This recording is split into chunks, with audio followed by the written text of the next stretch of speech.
আসসালামু আলাইকুম। সালাম। আমার ভাতিজি মাহেরাকে আমি ইমরানের সঙ্গে 30,000 টাকা পরিবর্তে বিবাহ দিলাম।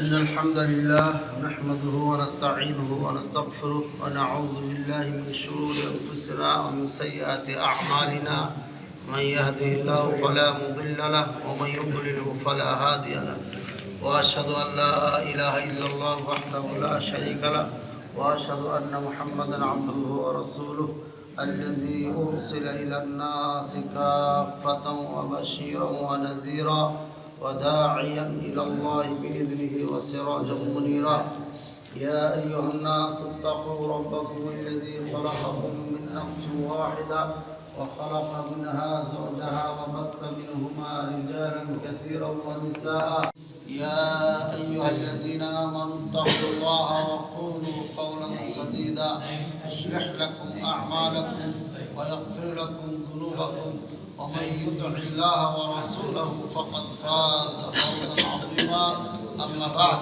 فإن خير الحديث كتاب الله وخير الهدي هدي محمد صلى الله عليه وسلم وخير الأمور عوازمها وشر الأمور محدثاتها وإن كل محدثة بدعة وكل بدعة ضلالة وكل ضلالة في النار. وقد قال النبي صلى الله عليه وسلم النكاح من سنتي فمن رغب عن سنتي فليس مني. بارك الله لك وبارك الله عليك وجمع الله بينكما في خير. বিবাহ শাদীটা এটা জীবনের যতগুলো পর্ব আছে তার মধ্যে সবচেয়ে ইম্পর্টেন্ট পর্ব হচ্ছে বিবাহ পর্বটা মানুষের জীবনে। একটা সন্তান দীর্ঘদিন মায়ের পেট থেকে বের হওয়ার পর থেকে মায়ের কাছে বাবার কাছে পালন হয়, লালিত পালিত হয়, ধীরে ধীরে ধীরে ধীরে তাকে মানুষ করে।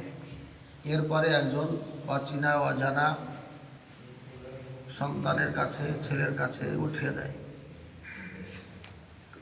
তো এই সন্তানটি বাপ মার কাছে অত্যন্ত দামি একটি জিনিস বস্তু।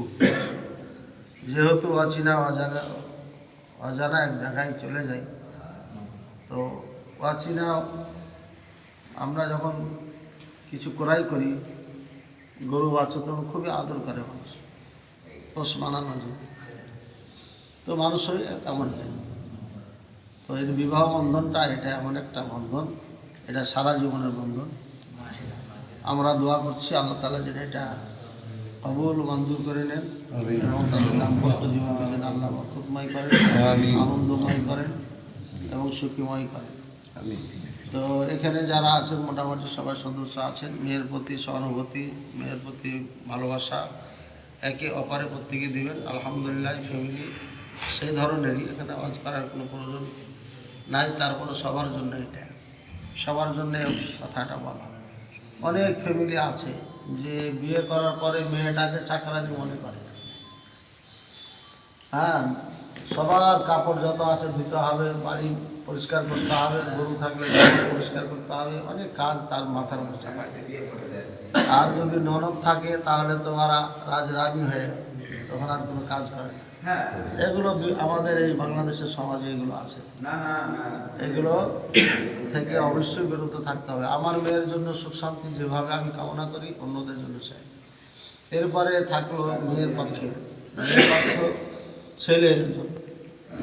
একটা ছেলের বিয়ে হয় কখন? আপনার 18, 20, 22, 25 তো 18, 20, 25 বছর বয়সে একটা ছেলের পক্বতা আসে না, পরিপূর্ণতা আসে না, জ্ঞান বুদ্ধি অনেক কিছু তার ত্রুটি থাকে। এই জন্য চলতে ফিরতে সমস্যা হলে সেটাকে বুদ্ধিমত্তার সাথে জ্ঞানীদের মাধ্যমে নিজেরাই বাইরে না, এটা এটাকে সারিয়ে নিতে হবে।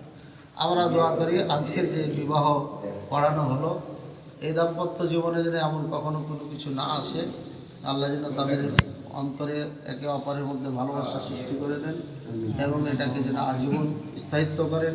আল্লাহ তাআলা তাদের থেকে যে সন্তানগুলো হবে সেগুলো যেন আল্লাহ নেক সালেহ সাহেব কায়েম দায়েম আলাদ দ্বীন যেন তাদেরকে কবুল করেন এবং আল্লাহ তাআলা যেন তাদেরকে দাঈ আল্লাহ হিসাবে কবুল করে নেন। দেশ ও জাতি ইসলাম মুসলমানদের জন্য তাদেরকে যেন আল্লাহ কবুল করে নেন, এমন সন্তান যেন আল্লাহ তাআলা তাদেরকে দান করেন, এই দোয়া করছি।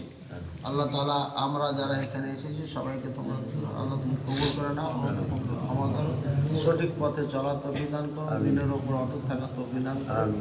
সাল্লাল্লাহু আলা নবিয়িনা মুহাম্মদ ওয়া আলা আলিহি ওয়া সাহবিহি সাল্লাম। সুবহানাকাল্লাহুম্মা ওয়া বিহামদিকা আশহাদু আল্লা ইলাহা ইল্লা আনতা আস্তাগফিরুকা ওয়া আতুবু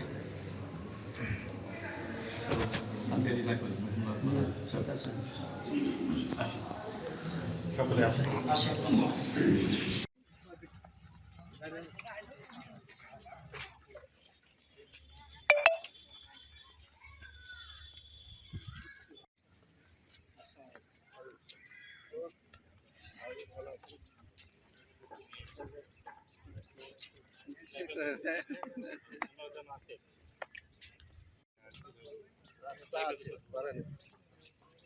লাইনটা করে দিলি চলে আসুন।